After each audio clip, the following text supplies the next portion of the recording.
Hi hello నమస్తే. నేను మీ లక్ష్మీ నిర్మల. ఈరోజు నేను మీకు వాక్కాయలను చూపిస్తున్నాను. కిందసారి మా తోటలో వాక్కాయ పూలు చూపించాను. ఇన్ని రోజులకి వాక్కాయ కాసింది. మొట్టమొదటిసారి వచ్చినటువంటి వాక్కాయలు చాలా చాలా ఆనందంగా ఉంది. మీరు కూడా చూసి ఆనందిస్తారని గుత్తులు గుత్తులుగా కాసాయి. కడియం నుంచి తీసుకొచ్చి మేము 4 సంవత్సరాల క్రితం పెట్టిన చెట్టు ఇది.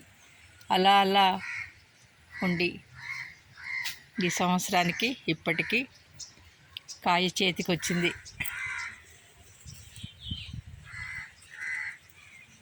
ఇది ఆకుపచ్చ వాక్కాయ కాదు, ఇది ఇంకో రకం వాక్కాయ.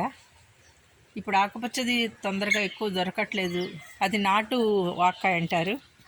ఇప్పుడు ఇదే దొరుకుతుంది ఎక్కువ. మరి ఈ విత్తనమే దొరికింది, ఈ చెట్టే తెచ్చి పెట్టాను.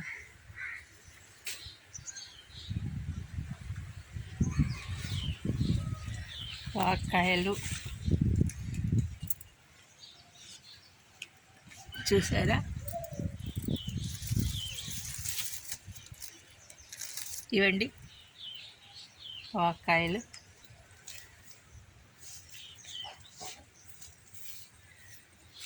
నాతో పాటు మీరు చూస్తారని చాలా చాలా ఆనందంగా ఉంది నాకు.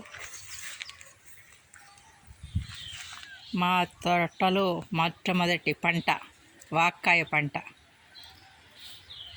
ఇంకా బాగా లోపలికి ఉంది చెట్టు. లోపలికి వెళ్ళాలి అంటే కొంచెం ఈ వర్షానికి దానికి పాములు అవి ఏమన్నా ఉంటాయని వెళ్ళటానికి, నేను చూపించటానికి కొంచెం బయట నుంచే చూపిస్తున్నాను. ఇదండి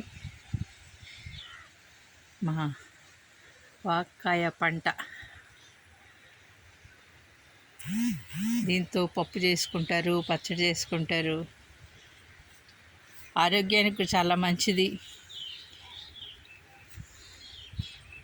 నోరు ఇదిగా ఉంది అనుకున్నప్పుడు ఈ వాక్కాయ తిన్నా కూడా కొంచెం రుచిగా ఇదిగా ఉంటుంది. నిమ్మకాయ, ఉసిరికాయ అలాగా వాక్కాయ కూడా అలాగే ఉంటుంది.